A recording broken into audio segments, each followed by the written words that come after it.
지금부터 공직자 역량 강화 교육을 시작하도록 하겠습니다. 안녕하십니까. 저는 오늘 사회를 맡은 자치행정과 행정팀장 변혜수입니다. 대한민국 어디에 살든 살기 좋은 지방시대를 만들기 위한 방안은 무엇인지 국가균형발전위원회 오동기 위원장님을 모시고 들어보는 시간을 마련했습니다. 오늘은 특강인 관계로 많은 분들께서 참석해 주셨는데 내빈 소개는 생략하도록 하겠습니다. 이 점 양해해 주시기 바랍니다. 오늘 진행 순서는 1시간 정도 특강이 진행될 예정인데요. 진행 순서는 시장님 인사 말씀, 그리고 특강과 질의응답 시간을 가진 후에 마무리하는 순으로 진행하겠습니다. 먼저 오늘 자리를 마련해 주신 백성현 논산시장님께서 강사님 소개와 함께 인사 말씀이 있겠습니다. 시장님 강단으로 모시겠습니다.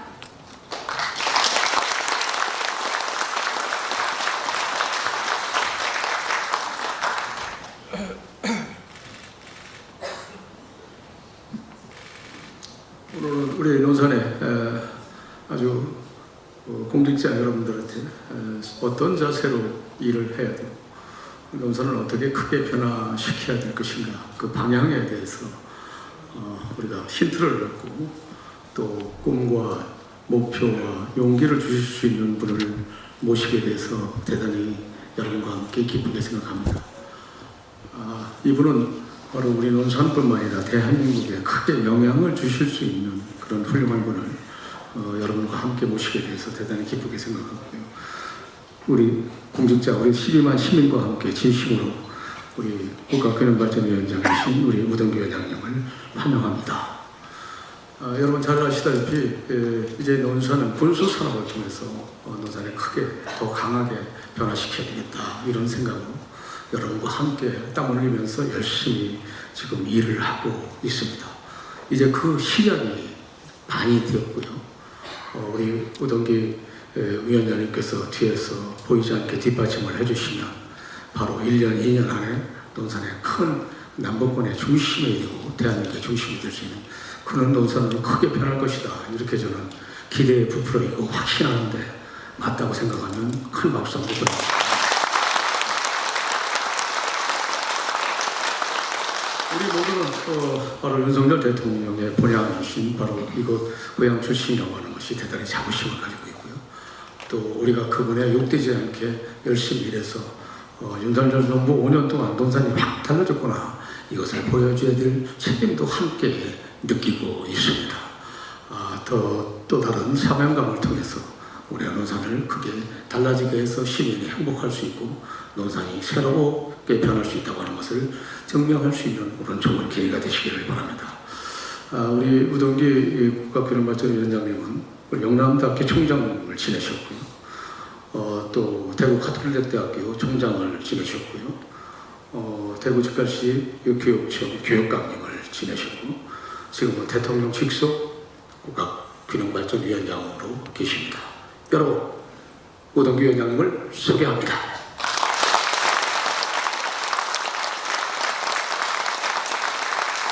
우리 논산에서 애쓰시는 여러분들과 함께 우리나라 걱정을 함께 할 수 있어서 정말 대단히 반갑습니다.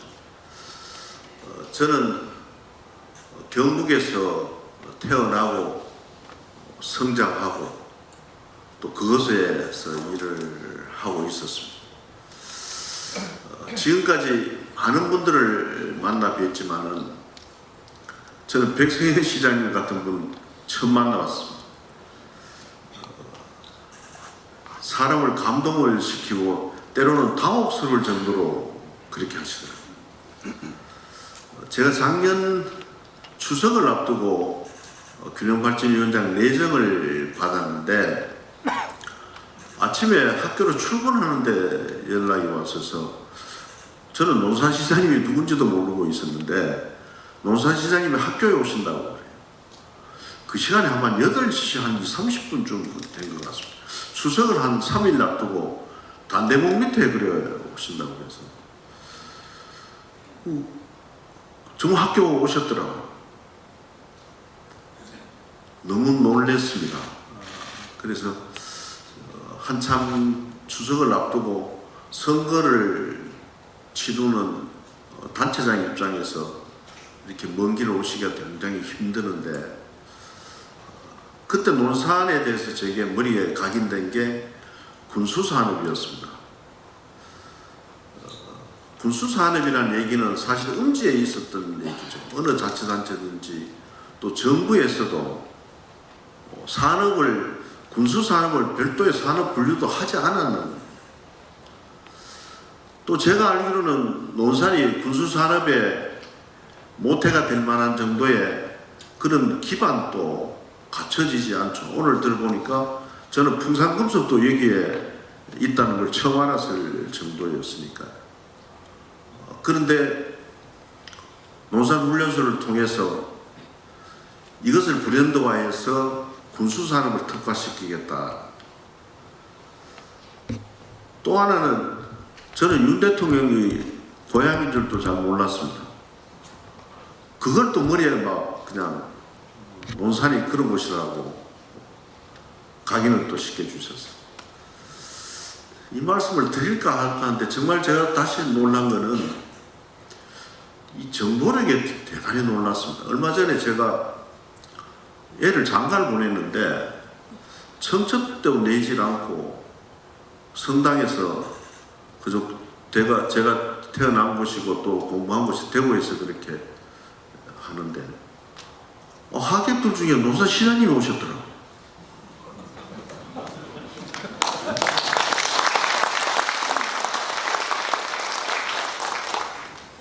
대구에 있는 구청장들, 시장들한테 제가 알리질 않았습니다. 어떻게 하셨냐고 그러니까 그래야 시장을 할 거 아니냐고 그러시더라고요.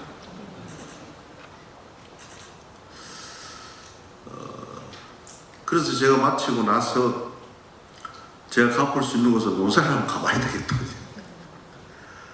그래서 시장님께 청을 넣었습니다. 가서 한번 우리가 하고 있는 일들 함께 좀 얘기할 수 있는 기회고 시장실 한번 찾아가겠다고 해서 오늘 이 자리가 성사가 되었습니다. 저도 우리 국가균형발전위원회가 광화문 종합청사에 있다가 지난 4월에 이전을 해서 세종에서 지금 한 80여 명의 직원들이 근무를 하고 있습니다. 저도 지금 세종시로 주민등록을 옮기고 대통령 직속기구는 원래 서울에 있도록 되어 있습니다. 중앙행정기관과 대통령 소속기관은 서울에 위치하도록 되어 있는데 윤석열 정부의 국정 목표 중에 가장 우리에게 친근한 지방시대라는, 지방시대를 열겠다면서 우리 위원회가 서울에 있어도 되겠느냐.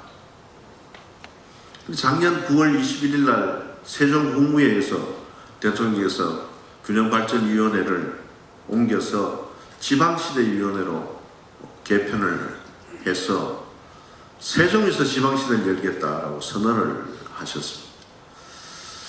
이런 배경에 이제 제가 세종에서 일을 하고 있습니다. 그러면은 아까 우리 백 시장님이 군수산업이라는 음지에 있던 산업을 양지로 끄집어내서 정면에 내세워서 돌파를 하려고 하는 이런 접근이나 윤석열 정부의 지방시대도 그와 흡사합니다. 우리 학계에서 지방이라는 용어는 한동안 쓰지 않았습니다. 이 서울과 대칭되는 개념으로 차별적인 용어라 해서 학계나 정부에서 지역으로 쓰자. 서울도 하나의 지역이고 다 지역 아니냐. 그래서 그동안은 지방이라는 용어를 애써 피했습니다.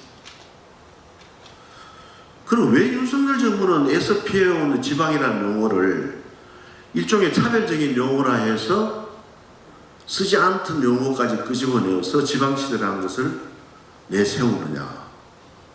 그럼 더 차별하겠다는 거냐. 아니면은 지금까지 있었던 수도권과 비수도권에 지방에 가져왔던 그런 기회균등의 차별을 없애겠다는 거냐. 장롱석에 들어있던 운전면허증을 끄집어내는 거하고 흡사 같습니다. 대담한 접근이죠. 대단히 어려운 일들이에요. 아마 3대 개혁 중에 방법이 명료하고 이해관계가 얽혀서 연금개혁이 어렵다고 하지만은 이 교육개혁을 통한 지방시대로 개혁하는 3대 개혁 중에 교육개혁 중에 가장 핵심이 이제 지방시대의 교육개혁인데 이 부분은 거의 50년 동안 정체되어 있었던 문제입니다. 이게 어제 오늘의 문제가 아니고 60년대 들어와서 박정희 정부가 생기면서 근대화가 시작이 되었습니다. 우리나라 경제 근대화가 시작이 되면서 농촌 인구들이 서울로 유입이 되고 이 많을 때는 하루에 7만 명이 유입됐다고 해요. 야, 서울이 이렇게 갑자기 커서 되겠느냐 했지만 그런 유입 인구로 인한 도시화 현상이 우리나라의 경제 성장을 이끌어는 촉매 역할을 했고 이것은 어느 누구도 부인할 수 없는 부분. 60년대 후반에는 농촌은 먹고 살기가 어려웠습니다. 그때 학교 출산율은 6.8명 중입니다. 저도 8남매 중에 둘째입니다. 그러니까 전부 도시에 와서 산업화 현장에서 산업 근로자로서 일들을 했던 것이죠. 근데 박 대통령은 거기에 대한 안보 문제와 함께 연관이 되어서 국가가 이렇게 불균형하게 개발이 되면 대단히 어렵겠다. 그래서 70년대 후반부터 시작을 해서 공주를 중심으로 하는 행정수도 건립계획까지 세웠습니다. 지금 대전 둔산동에 있는 외청기선 계획도 그때 수립이 됐고 지금 균형발전 정책 중에 수도권의 억제를 하는 규제를 하는 가장 강력한 법이 수도권 정기계획법인데 그것도 70년대에 들어서서 만들어 가지고 78년부터 준비를 해서 82년부터 발효가 되었습니다. 지금도 그 법은 우리나라의 수도권과 비수도권 간의 규제와 반대 급부를 논할 수 있는 법은 그 법이 가장 강력합니다. 지금 아마 요즘 정부 같으면 그 법을 만들 수가 없었을 거예요. 그러면은 70년대 후반부터 60년대부터 시작해서 문제인식을 해오는 정부가 70년대에 들어와서 구체적으로 정책들을 수립을 했습니다. 아니, 수도를 옮겨야 되겠다. 그리고 수도권 정기계획법의 가장 큰 핵심은 두 가지였습니다. 수도권에는 산업을 입지를 시키지 않겠다. 그 산업단지가 수도권에 없었습니다. 유일하게 서울에서 이전한 바늘공단 요즘 그것이 다였어요. 그리고 대학에 신설 증설을 하지 않았고 학생을 지원해 주지 않았습니다. 그것이 수도권 정기계획의 가장 큰 핵심적 요소였고 산업과 교육이라는 축으로 수도권의 억제를 통해서 그 반대급부로 지방을 좀 발전시켜야 되겠다는 정책이 바로 균형발전 정책의 시초였습니다. 그래서 79년에 78년 말에는 박정희 대통령께서 79년 10월에 돌아가셨는데 78년부터는 국토개발연구원이라는 걸 만들었습니다. 행정수도 건립계획을 만들어 보니까 우리나라에 우리 민족들이 살아가는 이 땅을 계획하는데 왜 외국의 기술자를 불러왔어야 해야 하는가. 그때는 지역계획과도 없었고 도시계획과도 전문가들이 없었습니다. 그래서 만든 게 바로 국토개발연구원인데 그 설립 목표가 국토의 균형 발전이었습니다. 그게 역사적 시작하면 78년부터 시작이 된 거예요. 그때부터 모든 정부가 균형 발전을 다 외쳤습니다. 그리고 그 과정에는 박정희 대통령 때 제정되고 시행된 82년부터 시행된 제2차 국토종합개발계획 그리고 수도권 정비계획 그래서 수도권을 다섯 개의 권역으로 나누어서 성장을 억제하는 정책을 폈습니다. 그리고 중간에 노무현 정부 때는 세종시라는 걸 만들고 혁신도시라는 걸 만들어서 공공기관을 강제로 이전까지 시켰습니다. 역대 정부 다 노력을 해왔는데 그럼 어떻게 됩니까? 그 결과가 결국은 수도권의 인구가 국토 전체 인구의 30%를 넘지 말자는 목표를 가지고 있었음에도 불구하고 2019년을 계기로 해서 수도권이 50%가 넘었었습니다. 인구만 그러는 것이 아니라 일자리와 상장 기업은 72%는 넘었었고 하루에 쓰는 카드 전표는 하루에 76%가 수도권에서 끊겨요. 이런 나라가 됐습니다. 아주 기형적인 나라가 됐습니다. 이게 왜 그러면은 역대 대통령들이 다 균형발전이라는 국정 목표를 가지고 있었는데 이렇게 되느냐. 그럼 외국하고 한번 비교를 한번 해보겠습니다. 요즘 우리가 이제 수도권에 인구와 산업, 기술, 정보 다 집중되어 있는 이 현상을 수도권 1극 집중이라고 합니다. 그리고 소멸이라는 얘기까지 합니다. 소멸이라는 얘기하고 1극 집중이라는 얘기는 일본 정부가 만들어낸 조어입니다. 일본도 수도권 내에 인구와 산업이 집중되는 것에 대한 경계심을 가지고 많은 노력들을 기울여 왔습니다. 근데 일본의 수도권은 32%에서 인구가 32% 정도의 수도권 인구를 가지고 지금 안정세에 접어들고 있습니다. 그 이유는 어디 있을까? 근데 일본은 고령화 사회를 우리보다 빨리 겪었고 소멸의 문제도 빨리 겪었습니다. 그래도 일본은 인구가 1억이 넘잖아요. 가장 큰 원인이 고령화 사회를 접어들고 인구가 줄면서 납세 인구가 줄어들어서 공공시설 유지 관리비가 없어서 부도난 자치단체가 많아서 이게 강제 합병이 되어버립니다. 이제 우리도 이제 이런 문제에 이제 직면할 정도가 되어버렸습니다. 그러니까 우리는 자치제가 중앙정부 승인으로 되어 있어서 자치권이 100% 없기 때문에 부도가 나지 않습니다. 지방채도 행안부가 승인을 해주고. 근데 일본은 부도나는 구조로 되어 있습니다. 그럼 부도나면은 흡수될 수밖에 없습니다. 그 큰 원인 중에 이제 공공시설 유지 관리 비용들, 노인홈들, 수영장들, 일본도 이제 고령화 사회 젊은이들을 끌어들이겠다고 해서 자치단체별로 엄청난 그런 복지시설을 많이 했는데 그것이 부메랑으로 돌아옵니다. 근데 일본의 30%에 머물러 있는 이 현상은 가장 큰 원인을 오사카 경제권으로 보고 있습니다. 오사카 경제권이 1000만이 넘습니다. 그게 이제 가장 그걸 촉진시킨 것이 신칸센 교통입니다. 그래서 교통이 발달하면은 이 학설들이 양측만 발달을 한다. 그러니까 도쿄에서 시작해서 오사카 경유, 도쿄와 오사카와 나머지 중간 기능들은 전부 이 지역 경제라는 것은 흡입력과 빨려나가는 힘들이 있습니다. 이 힘에 의해서 오사카 경제권이 점점 커지고 나고야 경제권은 오사카에 흡수가 되고 이런 경험을 했습니다.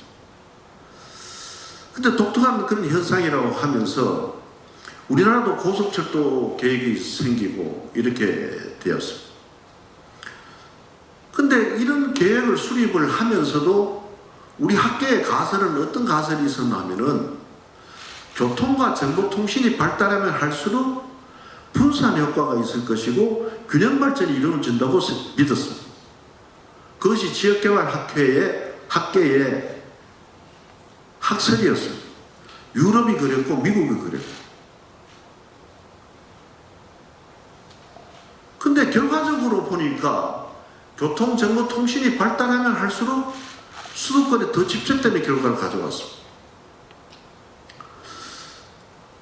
그 다음에 이제 반사적으로 수도권에 공장 입지가 안 되니까 서해안은 우리가 이 항만하고 이 물류 때문에 남해안 중심의 개발 계획이 이루어지면서 서해안이 비교적 늦었습니다만 역대 정부 중에 했는 정책들을 한번 되돌려보면은 IMF 때 수도권 정책과 균형 발전 정책에 큰 변화가 생깁니다. 경제위기가 도래가 되고 중장대형의 중공업 정책에 한계가 있다 해서 김대중 정부가 들어서면서 벤처 산업을 육성하고 벤처 기업 중심으로 IT 쪽에 투자를 하기 시작을 합니다. 그러면서 수도권 내에는 첨단 산업의 입지를 허용을 했습니다. 그게 수도권 규제가 이제 풀리기 시작한 단초가 되었습니다. 그래서 그것이 계기가 돼서 파주가 생겼고 판교가 생겼습니다. 그전에는 파주하고 판교에 그런 산업이 입지할 수 없도록 된 게 그때 풀렸습니다. 그러면서 한편으로는 인터넷 혁명을 일으킨다 인터넷 하이웨이를 구축을 했습니다.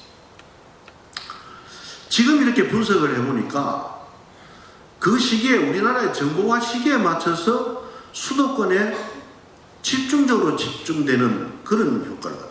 가장 많이 수도권의 산업 경제 활동이 집중된 시기가 과거 10년입니다. 과거 10년. 자, 그럼 왜 이럴까? 외국에서는 교통정보통신이 발달하면 할수록 분산 효과가 일어나고 서울에 모여들지 않는다고 생각했는데 왜 이래 됐을까? 이게 독특한 우리나라의 문화였어요. 여러분 세계에 가고 여행을 해보시면은 먹자 골목이 있는 경제업체끼리 모여서 장사 잘 되는 곳은 한국뿐입니다.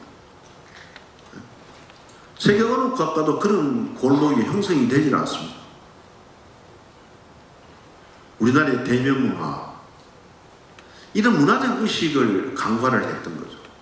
요즘은 또 하나는 정보라는 것은 이 업종끼리의 정보가 교류가 될 때 새로운 가치가 창출된다는 사실도 우리 학계에서는 몰랐습니다. 세계적으로도 그랬습니다. 세계 학계들 요즘은 정보라는 것은 많은 정보가 집중될 때 새로운 가치에 가진 정보가 창출된다는 것이 이제는 공공연한 학설이 됐습니다만은 2000년대 초기까지만 해도 그런 학설이 없었습니다. 그래서 이렇게 좀 엇박자 나는 그런 형태의 우리나라의 독특한 문화가 가지고 있는 영향도 컸다. 그래서 구미공단이 전자산업이 LG가 이전을 해버리고 삼성이 판교로 와버리고 이런 가운데 지금 구미 같은 데는 공장 가동률이 60% 조금 넘습니다. 남아있는 게 방산업체만 지금 가동입니다. 이제 그 다음 정부들은 각 정부마다 다 노력을 했어요. 김영삼 정부는 지방자치제를 시행을 하면은 균형 발전이 좀 되질 않겠나. 중앙정부가 일방적으로 중앙집권적 사업을 가지고 톱다운식의 의사결정과 투자가 아니라 지방자치제가 실시되면은 되지 않겠나 하는 생각에서 그 당시에는 의회만 구성되어 있는 것을 단체장 선거를 하기 결정을 했습니다. 그 결정을 할 때 학계에서는 우리 작은 나라의 자치계층제를 일본이 중층제를 가지고 있는 자치계층제에 대한 반성을 많이 하고 있었기 때문에 우리 꼭 중층제를 해야 되느냐 단층제를 하면 안 되느냐. 그때는 통일 이후의 문제도 고려가 됐습니다. 그래서 행정구역 개편을 시작했는데 도농통합형으로 그치고 본질적인 개편을 못했습니다. 원래 42개의 지방정부를 만드는 계획이었습니다. 여러분 김영삼 대통령께서 북한 방문해서 김일성하고 회담 날짜 열흘 전에 김일성이 죽었잖아요. 그때 통일에 대한 기대가 굉장히 컸습니다. 통일 이후에 우리의 공동체의 삶과 자원을 배분할 결정을 누가 어떻게 할 거냐. 즉 통일 헌법을 만들 때 어떻게 결정할 거냐. 세계적으로 대부분 헌법은 국민투표를 합니다. 근데 만약에 남북이 국민투표를 하면 북한이 응하겠느냐. 기본적으로 인구가 모자라는데 국민투표가 되겠습니까? 근데 북한은 그때 도를 쪼갈랐습니다.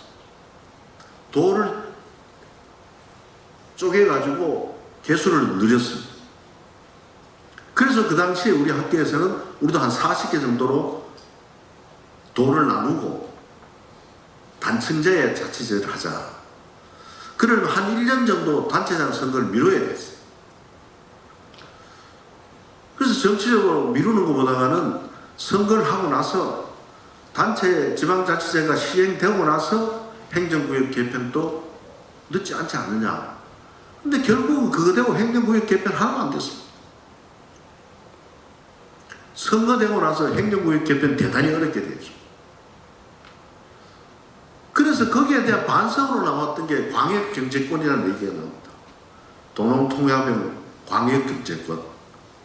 그게 이명박 정부가 들어서면서 5+2 광역경제권 정책으로 균형 발전을 했다.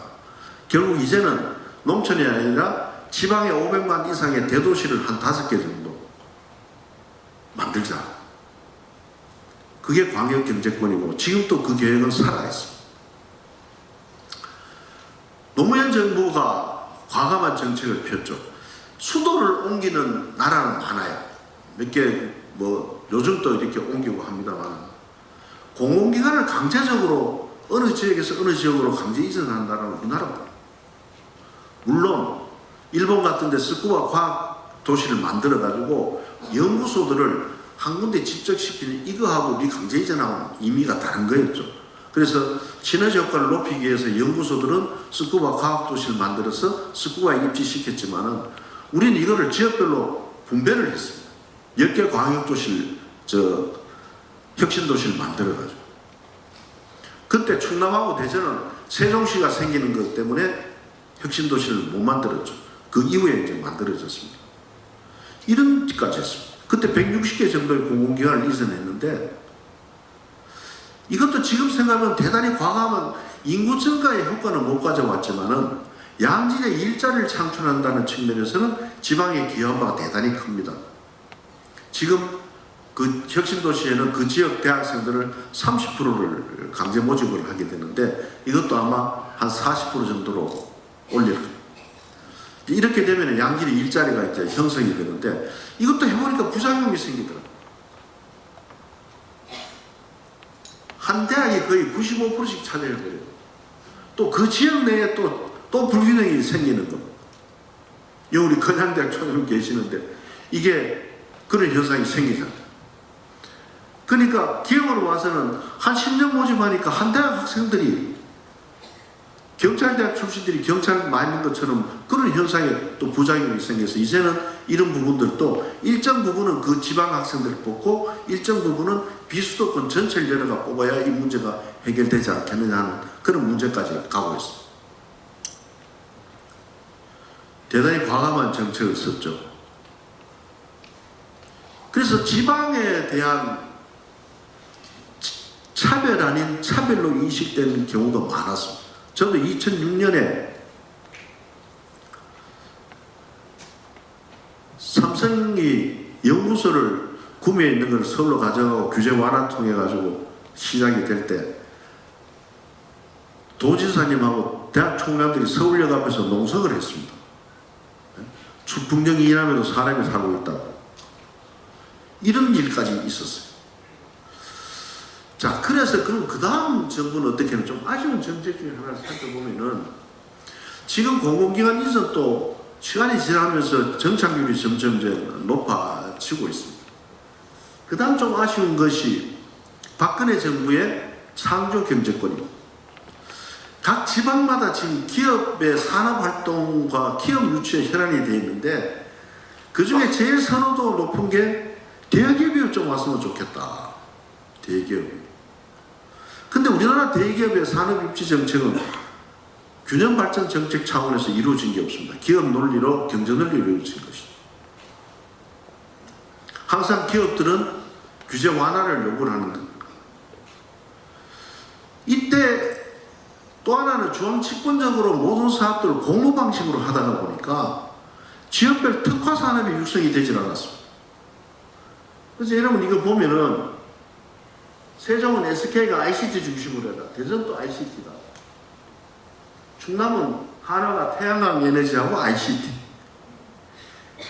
정경련하고 그 당시에 청와대하고 많은 논의를 거쳐서 대기업을 지역별로 배분을 했습니다. 연구에 있는 기업. 근데 이 정책이 지금까지 추진이 되었으면은 우리나라 지방의 공간구조가 어떻게 달라졌을까? 굉장히 아쉬운 정책. 이게 적폐로 몰려가지고 경제수석이 구속되고 감옥 살았잖아요. 이게 바로, 근데 탄핵되니까, 대통령이 탄핵되니까 기업들 다 철수해버렸습니다. 대기업들이. 이 창조경제혁신센터를 가지고 그 지역의 산업의 새로운 산업 생태계를 구축하는 핵심적 역할을 하도록 정부가 주문을 하는 정책이었는데, 이 정말 대담한 계획이었습니다. 요즘 같으면 이건 상상도 할 수 없는 게. 참 아쉬웠다. 자, 그러면 이런 과정을 겪으면서 프랑스 같은 나라는 이제 유럽에서 제일 수도권에 많이 몰려가 있는 대도시 중심권이 형성되는 게 파리 대도시권인데, 프랑스는 18%밖에 되지 않습니다. 18%. 자, 그러면은 일반 경제학자들이나 거시경제하는 사람들 지금도 이렇게 주장합니다. 서울이 경쟁력이 있으니까 사람이 자꾸 몰려드는데 그걸 왜 인위적으로 자꾸 분해를 시키려고 억제를 시키려고 하느냐. 실제로 수도권에서 산업이 되는 부분은 고부가가치 산업 높은 몇 개 부분밖에 되지는 않습니다. 지금 해외 관광객 우리나라에서 출국하는 사람이 많이 늘지만은 서울에는 관광객이 없습니다. 우리 모두가 지금 일본으로 가잖아요. 일본 물가가 우리 물가의 반입니다. 전에는 우리보다 2배가 더 비쌌어요. 호텔비 말할 것도 없고. 일본에 긴자에 라면집이 생겼습니다. 저 깜짝 놀랐어요. 일본에 라면집, 긴자에 라면집이 될 정도로 임대료가 낮아졌나. 도쿄역 뒤편에 가면 팔중주역이라고 구역이 있습니다. 야에스구치라고 그러는데 그 지하가 부티크 거리예요. 근데 그게 전부 선술집으로 일본말로 다찌노미집으로 다 바뀌었습니다. 일본이 잃어버린 30년 동안 저성장을 겪으면서 일본의 국가는 가난하지만은 개인은 부자라고 그랬습니다. 근데 그 가계저축이 다 바닥에 나버리니까 일본 사람들이 제조업에 일을 하고 일본에 일하고 있던 해외 근로자들이 지금 한국으로 들어오고 있습니다. 그리고 일본에서는 한국 가서 아르바이트하자 청년들이. 일본은 대학 졸업생들이 3학년 때 전부 취업이 결정 다 되는데 지금. 근데 임금이 어느 정도냐 하면은 제가 89년, 90년에 공부를 마치고 귀국을 했습니다. 90년에 대졸 초임이 지금 대졸 초임이 됐습니다. 임금비가 얼마나 내고 있습니까? 그러니까 일본은 ICT가 되는 것도 아니고 전자가 되는 것도 아니고 자동차도 되는 거 아니고 반도체도 안 되지만 일본이 가지고 있는 원천적인 제조업 가지고 지금 일본이 다시 경기가 살아나려고 하는 이런 구조가 됐습니다. 그래서 이번에 수도권 내에 윤석열 정부가 지방시대 균형 발전하면서 수도권에 왜 기업 입지를 푸느냐고 그러는데 해외에서 유턴하는 기업, 중국이나 베트남에서 이제 돌아오는 철수하는 기업들에 대해서는 수도권에 입지해도 좋다라고 해도 입지할 수가 없습니다. 자, 이런 과정에 놓여 있어서 과연 서울이 경쟁력이 있겠느냐. 서울의 인구는 점점 줄어들고 경기도 인구가 지금 1,400만이 됐습니다. 5,100만 중에 2,600만이 수도권에 삽니다. 서울에 부모들이 살고 서울은 점점 노령화되어 가고 있어요. 아이들은 서울에서 집을 먹고 하니까 결혼하고는 경기도에 가서 이런 구조니까 합계 출산이 0.78이고 서울의 출산율은 0.43입니다. 자, 이거하고 맞물려서 균형 발전 정책을 열심히 해왔는데도 이렇게 되고, 그러면은 이 균형 발전 정책하고 지방 소멸 문제, 지방 시대의 문제는 인구 문제를 얘기 안 할 수가 없습니다. 68년에 우리나라 가족계획을 처음 시작했습니다. 가족계획협회가 68년에 생겼습니다. 그때 합계 출산율 0.68인데 그때는 둘만 나 잘 기르자 하다가 늦게는 하나도 뭐 만족한다 이렇게 했는데 우리는 줄기차게 96년까지 산하제한 정책을 했습니다. 그때 벌써 합계 출산율이 1.02였습니다. 1.02. 왜 우리나라 지도자들은 이거를 벌써 인구 통계는 굉장히 정확한 통계입니다. 제가 2005년에 영남대학 총장이 됐는데 총장 되고 보니까 학비 보조에 셋째아는 학비 보조를 안 하도록 해놨더라고요. 그게 옛날에 둘만 학비 보조가 돼 있어. 여러분 예전에 의료보험이 애 하나 있고 둘째가 쌍둥이를 낳으면 셋째 둘 쌍둥이 중에 한 놈은 우리 보면 혜택도 못 받았습니다. 이런 구조였어요. 이 비슷하게 중국이 지금 인도한테 인구가 지고 중국이 1년에 태어나는 1000만이 되질 않습니다. 근데 구체적으로 논산이 얘기를 하기가 그래서 다른 지역을 인구 한 250만 되는 시인데 작년에 몇 명 태어났나 하면은 240만, 뭐 대구입니다.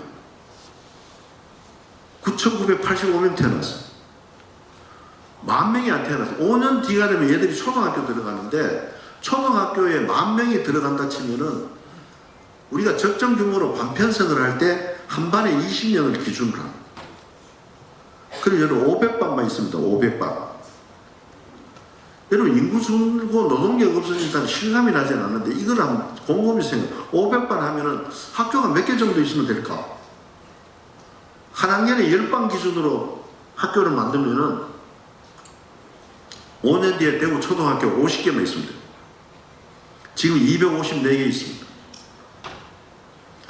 그런데도 이번에 발표하는 새로 시장이 들어서서 발표하는 계획을 보면은 인구가 느는 걸로 목표를 잡았어요. 네? 지금부터 우리가 사회적 합의를 거쳐서 애 막 둘, 셋씩 놓자. 이렇게 해도 20년 동안은 그 계획을 메꿀 수가 없습니다.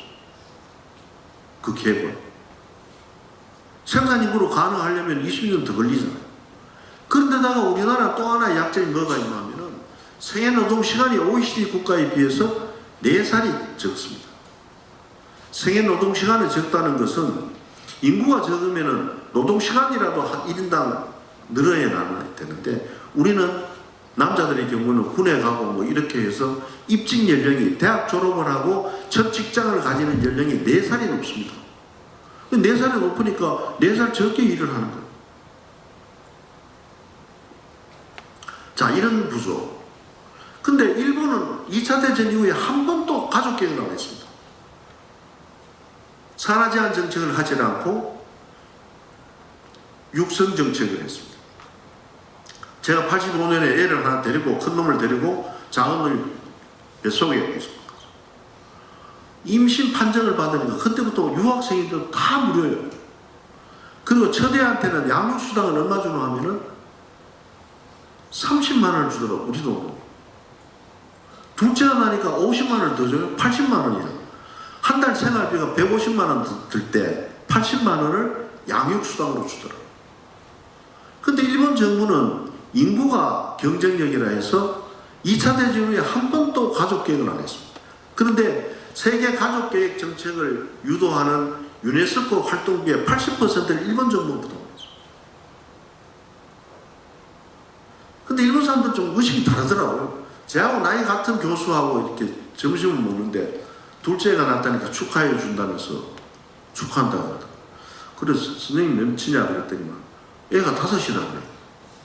그래 제 입에서 나도 뭐 부지불식간에 당연히 야만인이라고 그랬어요. 우리 애 둘 놓으면 그 당시에 야만인이라고 그랬습니다. 80년대. 그래서 이 사람이 이래요. 내 야만인은 뭐 들어도 좋은데 너 나라가 먼저 망하나 우리가 망하나 보자 그러더라고요. 그러면서 프랑스 얘기를 해줬어요. 프랑스도 산하 제한 정책을 하지 않았는데 제일 먼저 인구가 줄어드는 나라였어요. 그래서 아프리카에서 이민을 받았죠. 그래서 프랑스가 지금 사회 갈등이 제일 심하고 대보다 제일 과격하게 하는 나라가 됐어요. 월드컵 여러분 프랑스 대표팀 보면 색깔이 달라요. 그게 이민 정책 때문에 그랬어요. 그리고 더군다나 하층민 이민을 받아들여요. 청소부 중심으로 받아들인 이민 정책이 그러면서 그때 프랑스 얘기를 하더라고요. 가만히 놔둬도 인구가 준다. 여성들의 사회 진출이 늘어나면 늘어날수록 인구는 줄게 돼 있고 출산율은 떨어지는데 왜 강제적인 산하 제한 정책을 합니까? 근데 우리나라 정부는 끝까지 중국이 그랬잖아요. 이거는 대통령께서 아랍에미레이트에 가셔가지고 구한과 얘기를 하는데 인구 문제를 얘기해요. 아랍에미레이트가 인구가 줄어서 죽겠다고 합니다. 교육비는 전부 무료지만은 태어나면 3억을 준대요. 근데 아랍에미레이트하고 이란하고는 가상 적국 관계잖아요. 이란은 인구가 계속 늘어나. 양육수당을 주지도 않아. 그러니까 우리나라 정책에 여성들의 사회 진출 현상이 늘어나고 늘어나면 날수록 저절로 인구가 줄어들고 출산율이 줄어든다는 이 상황에 대해서 대책을 세웠었어요. 일본이 그런데도 일본은 태어나면요 시청에서 애를 다 봐줍니다. 물론 보육세라는 걸 세금을 냅니다. 그러니까 안심하고 아이를 맡길 때가 있어요. 뭐 아버지 집에 맡기고 뭐 이럴 필요 없이 다 우리는 말하면 뭐 첫칠 지나면 딱 맡기면 다 키우고 직장에 갔다가 돌아올 때 차 좀 맡고 그게 80년대부터 그랬어요. 근데 지금 학교 출산율이 1.34입니다. 일본도. 그래 경제 규모라는 게 일본에 1억이 넘으면 일본은 죽는다고 생각합니다. 자기 나라는 망한다고 생각합니다. 우리나라에 여기 교수님도 계시지만 책을 내면 대학 교재는 요즘 한 판에 200권을 못 찍습니다. 200권 찍어도 안 팔려요. 근데 일본은 한 사람이 우리나라도 한 권 낼 책을 2권, 3권 쪼갈라 주니 공공도서관에만 들어가더라도 5,000권이 강제적으로 국가가 책을 사야 되는 권수가 공공도서관에만 해도 5,000권씩. 이러니까 출판업이 기본적으로 되도록 된 구조예요. 그래서 경제구매의 인구라는 게 이렇게 중요한데 우리는 이 두 가지 절벽에 받쳐 있는 거죠. 여러분 한번 조사를 한번 해보시면 지금 면 단위의 인구 2,000명 미만이 35% 되는 것 같더라고요. 그럼 인구가 2,000명 정도 되면 어떤 현상이 일어나느냐 하면은 식당이 없어져 버리고 세탁소가 다 없어져 버리고 그러니까 자기 가게를 자기 스스로가 해결하지 않으면 안 되는 구조가 돼요. 마트가 없어집니다. 4,000명 미만이 되면 의원이 없어지고 약국이 없어지고 그럼 그 공동체는 와야 되는 겁니다. 이 문제를 어떻게 할 거냐. 이 유지 비용은 훨씬 더 돈이 더 많이 들죠. 예를 들어서 한 마을에 자연불하게 노인이 혼자 생존해 계신다면 시장님이 사먹겠습니까? 그 노인 돌봐야 되잖아요. 자, 이런 문제에 이제 우리가 봉착하게 됩니다. 그럼 자, 이렇게 역대 정부가 많은 노력을 하고 쉽지 않는 해법이 없는 연금 문제 같은 것은 갈등만 조정하면 되는데 이 문제는 문화와 의식을 바꿔줘야 돼요. 사회 시스템을 판을 바꾸지 않으면은 인구 소멸의 문제나 저출산 문제는 해결 방안이 없는 겁니다. 어디 우리가 3천만 원 가지고 애 놓을 것 같으면 3천만 원 드리죠. 우리가 설문조사를 한번 해봤습니다. 장난기도 좀 있었는 것 같은데 교육을 다 시켜주고 집 한 채 주면 애 놓겠다 그러더라고요. 서울에 집을 주면. 자, 이런 구조가 되는데 이 구조가 이렇게 어려운 과제를 왜 그럼 윤석열 정부는 이거를 정면에서 돌파하려고 하느냐. 리스크가 대단히 크죠. 저도 사실 이 직을 제안을 받고 망설였습니다. 며칠 고민을 했어요. 왜 고민을 했냐면 제가 대학 졸업하고 첫 직장에서 했던 일이 바로 이 일이었습니다. 국토 균형 발전을 위한 수도권 기능 재배직하는 과제를 맡아가지고 수도권 정기계획법 초안을 제 손으로 만들었습니다. 그러니까 우리나라에 집중했던 이 현상을 다 알고 있는데 야 이거 어쩌면 이게 막차 타가지고 내가 그 정부에 들어가서 무슨 일을 할 수 있을까? 이거는 대통령이 통치권자가 결심을 가지고 국가의 판가리를 하지 않으면 아무것도 되지는 않습니다. 공공기관 160개, 200개 옮긴다고 이 문제가 해결되는 것 같으면 안 할 정부가 어디 있습니까? 문재인 정부는 하려고 하다가 이거 해봐도 별 효용이 없겠다. 실제로 문재인 정부 때 수도권에 더 집중이 제일 많이 됐어요. 청년들이 50%가 졸업하고 전부 서울로 다 몰려고. 그리고 청년 빈곤층이 생기기 시작.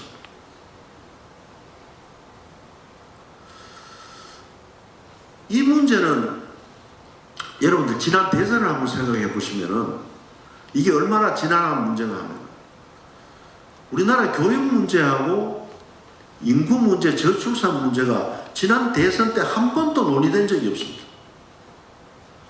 TV 토론에도 한 번 논의된 적이 없고 공약도 없습니다. 여러분 뒤져보세요. 그러면 그분들이, 여야 후보들이 거기에 대한 인식이 없었을까요? 인식을 가지고 있었지만 워낙 어려운 해법이고 서로가 싸움 걸기를 피해버린 거예요. 한 번도 TV 토론은 안 돼서. 저도 지방대학 문제 때문에 엄청나게 애를 썼는데 아무도 공약할 얘기를 안 하더라고요. 근데 윤석열 정부 당선되고 나서 제일 먼저 맡은 게 원래는 인수위 하나만 만드는데 인수위 안에다가 별도 위원회로 지역균형발전 특별위원회를 만들어서 국정 목표 중에 6번째 지방시대를 부르짖었어요. 자, 그렇게 어려운 과제를 또 차별적인 용어를 그거를 타겟으로 내놓고 어디서나 균등하게 살기 좋은 지방시대, 이거 어떻게 하겠다는 거냐. 이거는 보통의 관심을 가지고 보통의 결단력을 가지고는 할 수 없는 문제입니다. 경제학하는 분들도 대통령 참모들 중에 많이 있지 않습니까? 이거 불가능합니다. 이거 국정목표인데 너무 부담이 크다. 많은 사람들이 정말. 그래도 그럼 이런 상태로 살겠단 말이야. 이게 이래가지고 우리나라 구조가 이게 굴러가겠느냐. 이런 이제 논점에서 시작을 했습니다. 근본적으로 윤석열 정부가 이 정책을 내놓을 때는 지금까지 역대 정부는 균형발전 지방의 문제를 경제적 효율성 측면에서 봤습니다. 그러니까 경제가 어려우면 규제를 완화시켰습니다. 근데 윤석열 정부의 국정 가치 중에 공정과 자유 연대라는 이 접근을 하는 것은 차별 금지에 해당이 됩니다. 왜? 같은 국민이면서 같은 국토에 사는데 52%는 11.8% 면적의 수도권에 살고 88%가 훨씬 더 넓은 땅인데 삶의 질이 왜 달라야 됩니까? 그래서 가치의 접근이고 공정의 가치에서 접근을 한다. 이 대단히 의미 있는 일이고 힘 있는 정책을 가져올 수 있습니다. 헌법에 보장된 기본권적 측면에서 접근하는 것이다. 그래서 두 가지 축을 설정을 했습니다. 윤석열 정부. 하나는 지금까지 균형발전 정책을 반성을 해보면은 중앙집권적 자원 배분과 중앙집권적 의사결정 때문에 결국은 이런 꼴이 되어버렸다. 그러면은 과도하게 집중되어 있는 중앙 권력을 지방정부의 분권장관을 통해서 이양을 시키겠다. 여기는 자치입법권, 자치재정권, 자치계획권, 자치인사조직권 해당이 다 되는 거예요. 분권형의 국가를 한번 만들어보자. 우리나라가 구조적으로 연방제는 될 수 없지만 연방제에 가까운 나라를 한번 만들어보자. 또 하나는 불균형으로 이루어진 이 국토에 기울어진 운동장을 균형 발전을 통해서 국토 공간의 공정성을 확보하자. 이것이 윤석열 정부가 지향하는 지방시대의 균형한 분권과 균형 발전, 이 두 축을 함께 잡겠다. 지금까지 분권의 문제는 분권의 문제고 균형 발전의 문제는 균형 발전입니다. 역대 정권들이 균형 발전의 정책은 부처가 담당 부처만의 균형 발전 정책을 외쳤지 정부 전체가 균형 발전 정책을 외친 적은 없었습니다. 그래서 국정목표에 지방시대라고 두니까 제일 먼저 교육부가 지방시대의 교육정책으로 전환을 하였습니다. 그것이 첫 번째 사업이 중앙정부가 가지고 있는 고등교육 권한을 시도에 넘겨주겠다. 이거 세계에서 고등교육 정책을 지방에 넘겨주려고 하는 시도가 우리나라에 처음 있었습니다. 저는 교육감독을 받고 대학에도 있어 봤습니다만 제일 중앙 집권화된 관료제를 가지고 있는 부서가 교육부입니다. 여러분 기재부 향안부는 할배예요. 할배보다. 교육부가 심지어 교육감 취임시간을 순서지까지 만들어가지고 보내주는 부서입니다. 이렇게 집권화된 부서였어요. 이 집권화된 부서가 인수위 때 폐지로 결정이 됐습니다.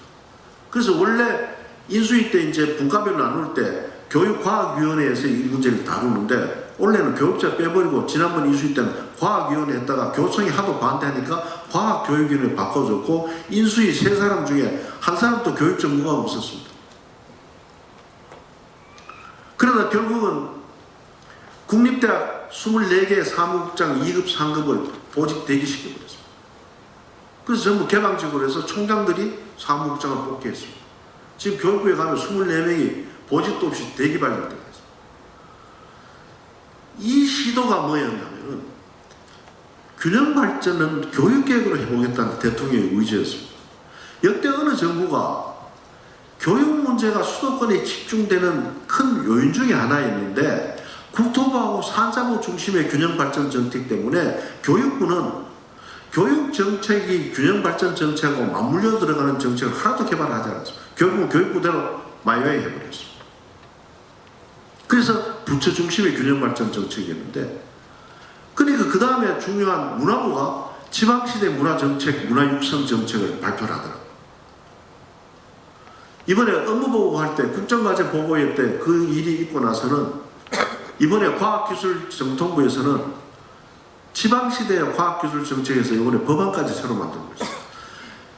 정보화 단계로 수도권과 비수도권 간의 경제활동의 격차가 이렇게 벌어졌으면은 인공지능 시대에는 이 격차를 뒤집을 수 있는 기회가 오지 않겠느냐.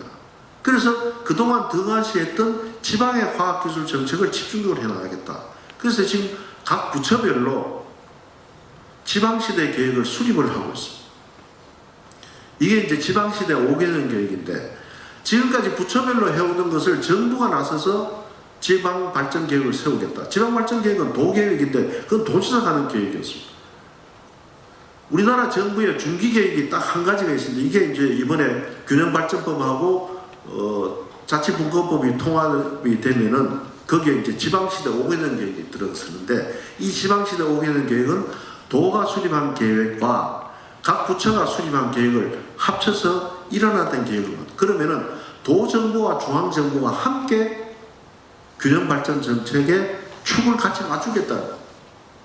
그럼 그것을 뒷받침해 주기 위해서 분권화 정책을 하겠다. 이것이 바로 윤석열 정부의 지방시대의 특징이고 이것이 기조입니다. 대통령도 처음에는 취임하시고 나서 좀 긴가민가 하시더라고요. 중앙지방협력회의라고 있습니다. 우리나라에서 국가를 이끌어가고 있는 두 개의 큰 회의가 있는데 하나는 국무회의입니다. 국무회의는 토론이 없습니다. 국무회의는. 그냥 마음껏만 통과시키고 대통령께서 유도를 해도 각 부처 장관이 서로 체면 봐주고 뭐 이러지 그것은 뭐 격렬하게 토론은 잘 안 일어나요. 중앙지방협력회는 박근혜 정부 때 시도지사들을 국정에 참여시키기 위해서 대통령과 시도지사가 분기별로 한 번씩 만나다가 법안 만들어 놓고 한 번도 안 만났습니다. 문재인 정부 때는 취임, 퇴임 2달 납부가 한 번 회의하고 끝냈습니다. 윤석열 정부가 5월에 시작하고 벌써 3번 했습니다. 3번. 첫 번째, 이제 시도지사들이 참석을 하고 정부에서는 총리, 행안부 장관, 저 법제처장, 국무조정실장 이렇게 참여합니다.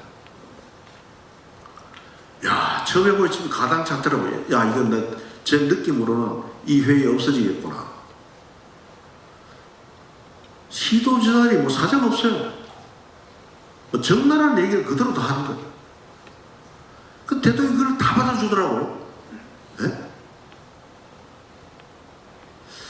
야, 이 회의 끝나고 이제 이 회의가 없어지겠다. 근데 용산의 참모들이 다 이거 앞으로 하지 마십시다 이래 되죠. 근데 점점 더 강화시키더라 그 회의를. 구체는 누가 어떻고 얘기를 못하는데 상상을 한번 해보시면은 뭐 가리는 얘기가 없습니다. 예? 심지어 총리는 이 회의 오지 마십시오 이런 얘기도 막 해요. 편들다. 거기 수석이 있는데 저 수석 때문에 우리 일 못 하겠습니다 이래. 뭐 발언하려고 안건 내려고 하는데 저 수석이 안건 못 내게 합니다. 그 대통령 안건 이 담당 일 부서를 바꿔버렸어요. 그 두 번째는 대통령께서 이 전주에서 회의할 때인데, 행안부 차관, 국토부 차관, 산자부 차관, 교육부 차관을 참석시키시다. 문화부 차관도. 당신 직접 한번 들어봐라. 내가 전달하고 뭐 할 게 아니라 들어보라. 그래서 지난번 부산 회의 때부터는 모든 장관이 다 배석해라. 직접 답을 해라. 그리고 오전에 하니까 점심시간이 걸려서 회의에 충분한 토론이 못 되니까 오후 2시에 시작을 해서 마치는 시간이 없다. 저녁 늦게까지 하자. 이렇게 바뀌었습니다. 시도지사들이 권한 문제를 얘기하니까 내가 더 혁명적인 생각을 가지고 있으니까 좀 기다려봐라. 그래서 첫 번째 지시가 분권형의 국가경영 시스템 구축해라. 정부 개조계획을 수립하라. 아마 이 정부 임기 전에 정말 경험해보지 못한 지방자치제를 시행하게 됩니다. 1차적으로 시도에 있는 부지사, 기획실장, 국가직, 이 지방직으로 바뀌어질 거고, 시에 나오는 도의 공무원들도 인사권이 시장님한테 가고, 시스템을 판을 바꾸겠다. 세목도 바꾸고, 조세법정주의, 또 지방의회의 조례 재정권도 대폭 늘어나는 이런 획기적인 구조로 가서 작은 중앙정부, 강한 중앙정부, 큰 지방정부를 만들자. 그래서 지방환경청, 지방중소기업청, 지방노동청은 이미 가닥이 잡혔습니다. 도로 이관화. 아마 이래 되면 지방공무원이 한 1.5배 정도 늘어나지 않겠나. 이거는 곧 양질의 일자리로 연결됩니다. 자, 이런 과제를 하나를 택하고, 첫째, 분권을 통해서 지방에 실질적인 힘을 주겠다. 그거는 수도권의 규제를 통해서 반사적 이익을 얻는 것이 아니라 지방 스스로의 자주 영역을 키울 수 있도록 권한과 재정을 다시 배분하겠다. 두 번째는, 첫 번째는 돌려보죠. 대통령께서 교육 계획을 통해서 균형 발전을 이뤄보겠다. 역대 과거 어느 정부가 교육 문제가 수도권에 집중되는 그런 결과를 자아냈는데 교육 정책을 그렇게 투입해 본 적이 없습니다. 그래서 이번에 라이즈 그로컬 대학 또 법률에 이번에 통과된 게 미뤄졌습니다만은 교육 자유특권. 이 교육 자유특권은 교육 자유특권을 통해서 저출산 문제와 지역의 젊은 청년들이 정주할 수 있는 여건을 한번 만들어 보잖아. 시장님은, 지방정부의 장은 보육과 돌봄을 책임지고, 교육청은 공교육을 정상화로 해서 사교육비를 전혀 들지 않게 하고, 공교육을 받은 학생이 대학에 잘 갈 수 있도록 하는데, 그 중에서도 의학 계열 학교가 지금 학부모들이 다 목을 메고 있으니까 의대치대 한의대를 올해부터는 그 지방학생을 40%를 강제적으로 뽑아야 돼. 40% 이상. 100%까지도 뽑을 수 있습니다. 예를 들어서 충남이대가 충남도의 고등학생들을 100% 뽑아도 아무 문제가 없습니다. 그렇게 하면 충남도에서 교육 여건이 나빠서 아이들이 지금 충남이나 대학, 의과대학에 건양의대도 지금 몇 프로인지 모르겠습니다. 제가 있던 대가대는 75% 서울에 돼요. 면허증 따고 서로 다 가버려요. 그럼 이 지방 아들로 채워보자. 그러면 좀 교육력이 모자라면은 그 교육력 향상할 수 있는 프로그램을 가동하는데 시도지사들 힘을 보태라. 그리고 아까 말씀드린 그런 분권 작업과 뒤에 말씀드린 기회발전 특구 같은 걸 통해서 일자리를 만들어주자. 그래서 서울로 가지 않고 젊은이들이 여기에 살 수 있는 기틀을 마련해보자. 그것이 교육개혁을 통한 정책은, 이것은 저출산 문제도 크게 해결될 수 있는 기저라고 봅니다. 세 번째가 아마 우리 시장님 제일 관심 있어 하시는데 기회발전 특구입니다. 이 제도가 미국에서 도입한 제도인데 미국에서 오지 개발을 하는데 여러분 재개발을 하거나 건물 같은 거 지을 때는 2, 3년 동안 되니까 펀드레이징이 됩니다. 민간 자본을 증권회사들이 돈을 모아가지고 투자 자본으로 쓰는데 이 지역개발 사업은 10년, 20년 걸리니까 펀드 레이징이 되지는 않습니다. 그래서 미국에서 이걸 어떻게 했냐면 10년 이상 지역개발 사업에 투자를 해주면은 소득세를 감면하는 제도인데 이 대단히 성공적이었습니다. 그래서 이 제도를 이번에 도입을 하는데 지금까지 지방의 산업 생태계를 바꾸는 정책 중에 법인세와 지방세 중심으로 감면을 해줬습니다. 근데 이번에는 소득세 중심으로 국세를 감면하는 거죠. 왜냐하면 법인세하고 지방세는 자본주가 내는 건데 대부분 조금만 숙련된 노동자들은 지방을 떠나버립니다. 교수는 조금 연구력이 있으면 서울로 다 가버리니까 이걸 반대급부로 소득세를 좀 감면해주면은 지방이 정착을 하지 않겠나. 서울의 이사들이 연봉 1억 5천 받으면 지방에는 3억을 줘야 돼요. 그 세금을 내줍니다. 또 하나는 수도권에서 이전하는 기업들에 대해서는 가압승계 상속제도를 대폭 할인해주죠. 그래서 그 가압승계 상속의 상속세를 감면해주고 그 기업이 유지하는 동안 상속세를 안 받겠다. 폐업을 할 때 기업을 그만둔다면 그때 상속세를 받겠다. 이런 제도들. 이건 굉장히 효과 있을 거예요. 그리고 이거는 산업단지를 개발하는 특구가 아니라 기존에 있던 국가산단이나 지방산단 어디든지 이거를 더 씌우는 겁니다. 몇 년 하다가 이 지역이 어느 정도 됐다 싶으면 시도지사가 그거를 다른 지역에 가서 기회발전 특구를 지정할 수도 있습니다. 그래서 이 기회발전 특구는 모든 산업단지를 다 해줄 수는 없고 지금 우리나라 부채 문제, 재정 문제 때문에 기재부하고 협의는 일정 면적의 실링을 총량을 드려요. 그 총량을 가지고 시도가 자유롭게 운영을 하면은 아마 이것은 지금 새로 투자하려고 하는 사람들 또 수도권에 이전하려는 사람들 이 법이 발효되기를 기다리고 있습니다. 그래서 지금 우리 세칭 말한 지방시도법이 통과되고 나서 산자부에서 지금 이혼입법으로 지금 제출해 놨는데 이 법이 9월 때 통과가 되거나 아니면 올 연말 중으로 법안이 통과되지 않겠나. 이거는 지방의 요구가 굉장히 큰 법이다. 그래서 아마 이 이상의 파격적인 인센티브를 주는 정책은 더 이상은 생각해보기 어려울. 그래서 이거를 가지고 한번 일자리를 창출해 보려고 하는데 여기에는 지방에서 어떻게 지방정부가 노동력을 확보하느냐는 것이 가장 중요한 정책. 이거는 시장님들이 책임을 져야 될 부분인데. 그래서 이제 법무부하고 노동부에서 지금 비자제도를 바꾸려고 합니다. 지금 일부 시향으로 하고 있는 인구 소멸 지수가 높은 지역에 지금 특화 비자 주는 거를 이걸 대폭 확대해보자.